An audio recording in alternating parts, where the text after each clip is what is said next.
everybody. It's S.J. Thomason with Truth Matters at Christian-apologist.com. Viva Cristo Rey. Long live Christ the King.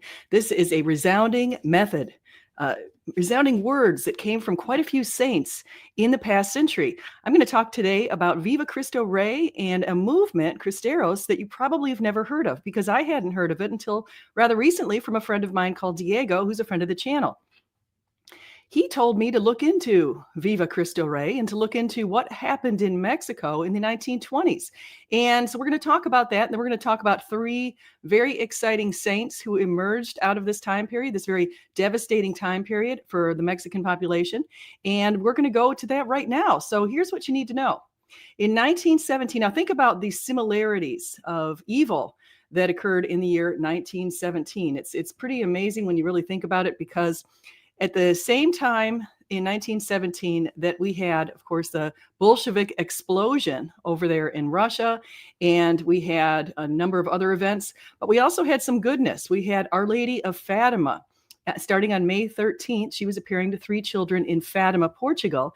And of course, that culminated in October when many people, around 70,000 people, witnessed the miracle of the sun.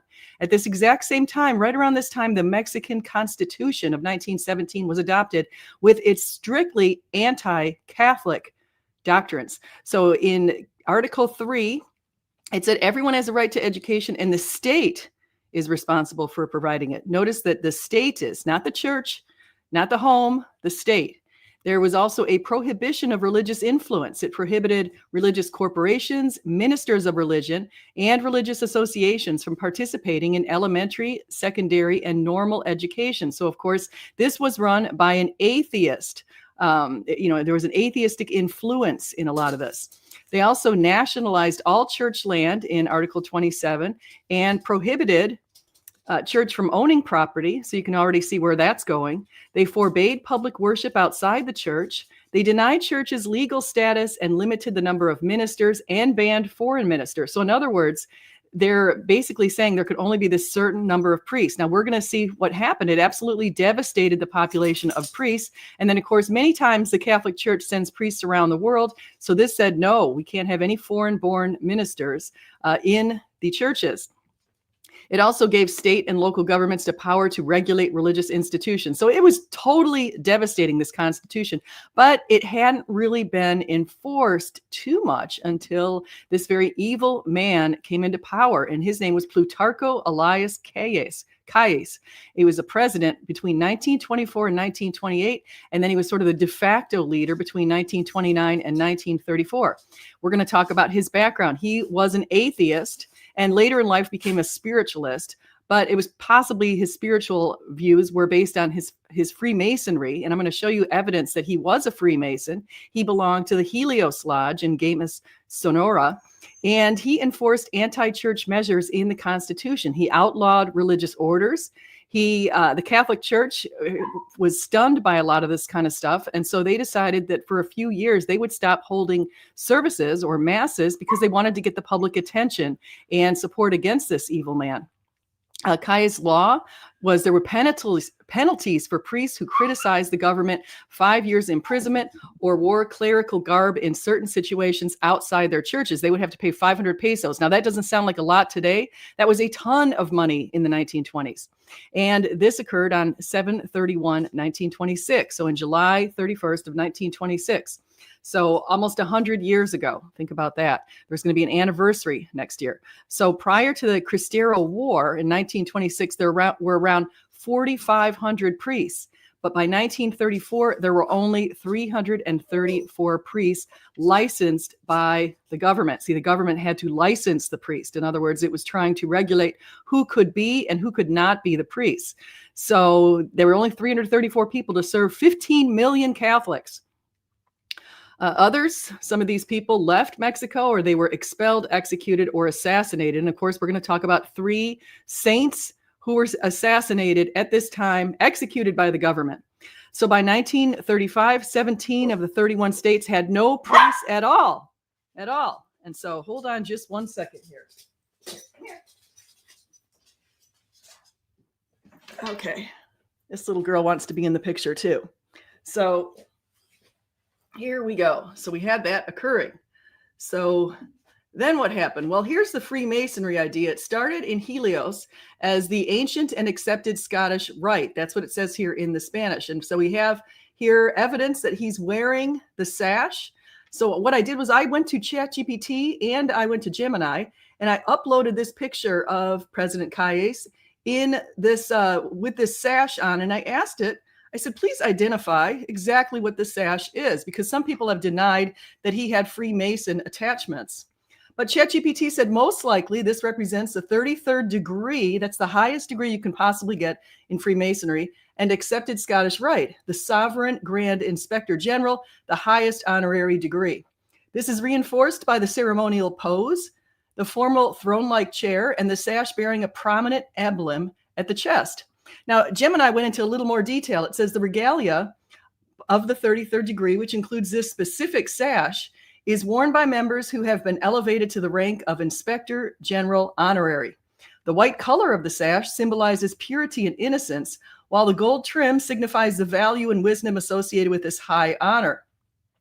The central emblem on the sash is the double-headed eagle of Lagash, a symbol with ancient roots that was adopted by the Scottish Rite. The eagle's two heads, facing east and west, are symbolic of the vast extent of the Rite's dominion and its universal principles. The emblem as a whole represents the duality of man and the union of opposing forces.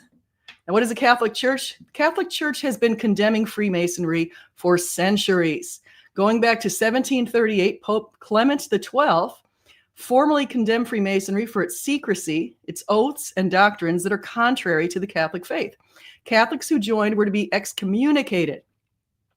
Other condemnations came from Benedict in 1751, Benedict XIV, Pius VII in 1821, and Leo XIII in 1884. Now, you remember Pope Leo. This is the person that the Pope right now, Pope Leo XIV, named himself after, Pope Leo XIII. Pope Leo XIII was really amazing.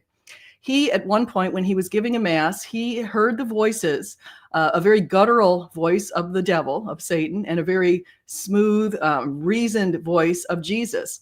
And probably due to our sins, Jesus said that he would grant the request of Satan, which was for him to have more influence over a 100-year period. Now, some have started that 100-year period out to 1884 to 1984. Others have moved to 1917, coincidentally, with this whole thing came out. But 1917 is what some others have said is when it all started. And so they said it sort of ended in either 2017 or 2018. And so that's something that happened. And you can see how our society, unfortunately, has taken a nosedive since then. And of course, this 1917 is exactly when this horrible constitution was created in Mexico. Now, it's still in effect. They have had a number of amendments, and in 1992, we saw the church get more freedoms, but the Constitution hasn't been, they haven't gotten rid of it in full. Here's what Leo XIII said. And again, this is from 1884. Masonry is a society set up against the church. Its fundamental doctrine is naturalism. He further condemns its promotion of moral relativism, support for secularism, separation of church and state, and its influence on revolutionary movements in Europe and Latin America. So you see how awful that is, and he could see it going all the way back to 1884. Benedict, who was at one point called Cardinal Ratzinger, Benedict the 16th, he said the church's negative judgment in regard to Masonic associations remains unchanged because of their principles have always been considered irreconcilable with the doctrine of the church. Faithful who enroll in Masonic associations are in a state of grave sin and may not receive Holy Communion. Pope John Paul II affirmed these statements of Cardinal Ratzinger when he was just a cardinal. And Freemasons, who do they worship? They worship what they call God, but the God that they worship is what they call the architect of the universe. Some people have said Freemasonry is associated with satanic worship, and to achieve the 33rd degree, you have to do some sort of satanic things. But I digress. We won't get into that too much. So here's what Pope Pius XI said on the persecution of the church in Mexico. He said, the Catholics of Mexico came to our thoughts, for they, like those martyrs, have remained firm in their resolution to resist in all patience the unreasonable behests and commands of the persecutors, rather than cut themselves off from the unity of the church or refuse obedience to this apostolic see. It is scarcely necessary, venerable brothers, to go back very far in order to narrate the sad calamities which have fallen upon the Church of Mexico. It is sufficient to recall that the frequent revolutions of modern times have ended in the majority of cases in trials for the church and persecutions of religion. Both in 1914 and in 1915, men who seemed veritably inspired by the barbarism of former days persecuted the clergy, both secular and regular, and the sisters. They rose up against holy places and every object used in divine worship, and so ferocious were they that no injury, no ignominy, no violence was too great to satisfy their persecuting mania. Here's what he added. The civil authority is given the right to interfere in matters of divine worship and in the external discipline of the church. Priests are put on the level of professional men and laborers, but with this important difference, that they must not be only Mexicans by birth and cannot exceed a certain number of specified by law, but are at the same time deprived of all civil and political rights. They are thus placed on the same class with criminals and the insane. Moreover, priests not only must inform the civil authorities, but also a commission of 10 citizens whenever they take possession of a church or are transferred to another mission. Totally evil. Now, I won't read all of this, but you can just see how this has just been terrible. Some of the things that occurred in Mexico. Well, actually, I will read this. The vows of religious orders, and religious congregations are outlawed in Mexico. Public divine worship is forbidden unless it takes place within the confines of a church and is carried on under the watchful eye of the government. All church buildings have been declared the property of the state. Episcopal residences, diocesan offices, seminaries, religious houses, hospitals, and all charitable institutions have been taken away from the church and handed over to the state. As a matter of fact, the church can no longer own any property of any kind. Everything that it possessed at the period when this law was passed has now become the property of the state. Every citizen, moreover, has the right to denounce before the law any person whom he thinks is holding in his own name property for the church. All that is required in order to make such action legal is a mere presumption of guilt. Priests are not allowed by law to inherit property of any kind except it be from persons closely related to them by blood. With reference to marriage, the power of the church is not recognized. Every marriage between Catholics is considered valid if contracted validly according to the prescriptions of the civil code. So you can see what this is. They're just trying to totally destroy the church. But here's what Pope Pius said we should do. One thing more remains for us to do, venerable brothers, namely to pray and implore Our Lady of Guadalupe, heavenly patroness of the Mexican people, that she pardon all these injuries, and especially those which have been committed against her, that she ask of God that peace and concord may return to her people. And if, in the hidden designs of God that day, which we so greatly desire is far distant, may she in the meantime console her faithful children of Mexico and strengthen them in their resolve to maintain their liberty by the profession of their faith. Don't forget Our Lady of Guadalupe. Our Lady appeared in Guadalupe to little Juan Diego. Actually, he was an older man, Juan Diego, in 1531 in December. And that is where we have the tilma that's remarkably still in existence today. This little cat and tilma, which should have disintegrated probably within a decade of this event, still in existence today, and it has the image of Our Lady on it. And the image so impressed many, many Native Americans, Native Mexicans and that, so impressed so many of them, around 9 million of them converted on the spot. So they came to the Catholic Church many centuries ago, thanks to Our Lady of Guadalupe, who appeared in Mexico City, of all places. So just think about that. It's really important. In 1992, many of the restrictions on the church were lifted, but it still faces significant government oversight. So let's get into the martyrs. These are some amazing people. This is Blessed Jesuit priest Miguel Pro. He is a character. He was very good at disguising himself. Sometimes he'd even disguise himself as an authority, and he would go and in secret go into these people's houses and conduct masses, distribute the Eucharist, listen to confessions. He did all kinds of things. And at one point, he even went into a house dressed up as if he was an official, because these officials were outside the house, and went in there in secret, calmed down the people, and then left. And he was able to get these people. He was basically able to get in there and get out, and he was spared. But unfortunately, he wasn't spared through his whole life. Some states, such as Tabasco, led by Tomas Garrido Cannibal, closed all the churches and cleared the entire state of openly serving priests, killing many of them, forcing a few to marry. And the rest of them were serving covertly at the risk of their lives. And Jesuit priest Miguel Pro was one of those. He had an underground church where he celebrated in secret. And he, again, was able to evade the authorities. But what happened? Well, he was falsely accused of an attempted assassination of Mexican President Alvaro Obregón. And the amazing thing is the person who actually did assassinate Alvaro said that this priest, Miguel, had nothing to do with it, but the Mexican government ignored him. Calles, again, that evil, evil, evil man, photographed the firing squad in its execution of Pro, and newspapers all through Mexico carried photos of the execution on the front page. That was a huge mistake on Calles' fault, because that infuriated the Cristero rebels and emboldened them. They saw how brave Miguel Pro could be, and it really emboldened them. And so Pro, he right before he was executed, he asked to kneel and he prayed. You can see right here, they even filmed him praying just before the execution. And that is a pretty amazing thing. And then, of course, there's this shot where he stood kind of like Jesus on the cross. He's got his arms held wide out.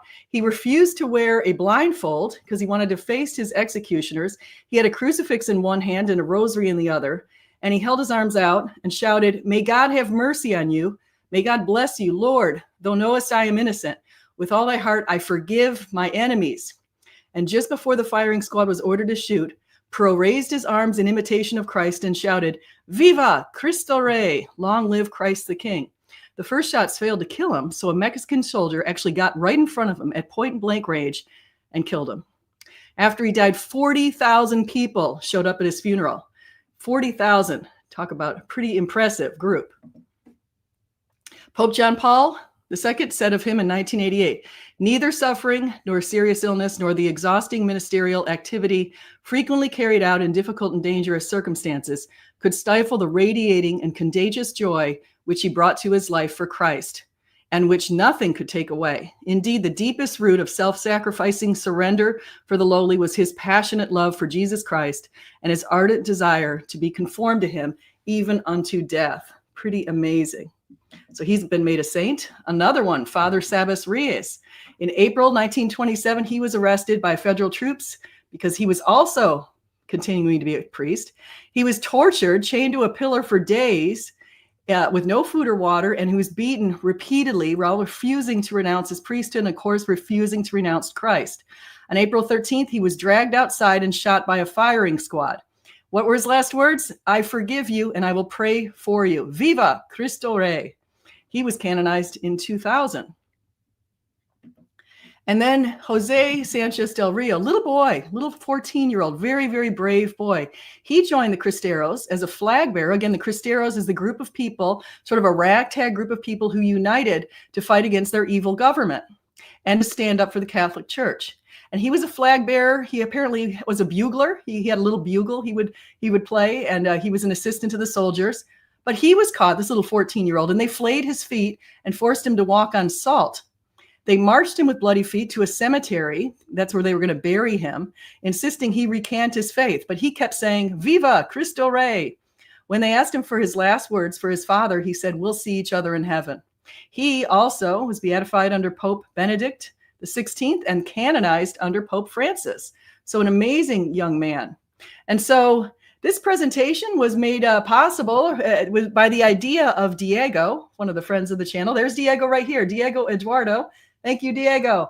And I want to say hi to Harry Stark as well. You guys might want to see some of the great videos that Harry has produced on my channel. I've got a whole series on them, so take a look at that as well. So yeah, so in sum, we see some really brave saints, you know, where sin abounds, grace abounds all the more. There are many more saints, and Diego has told me that there are many more besides the ones that he's pointed out to me a couple days ago.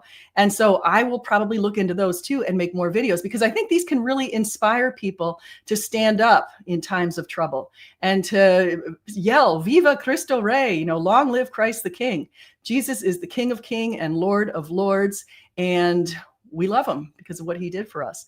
So thank you everybody for coming in today. Please like and subscribe if you like this kind of content. And just remember, whether you eat or drink or whatever you do it all in the glory of God. Thank you. Everybody have a wonderful day and God bless you.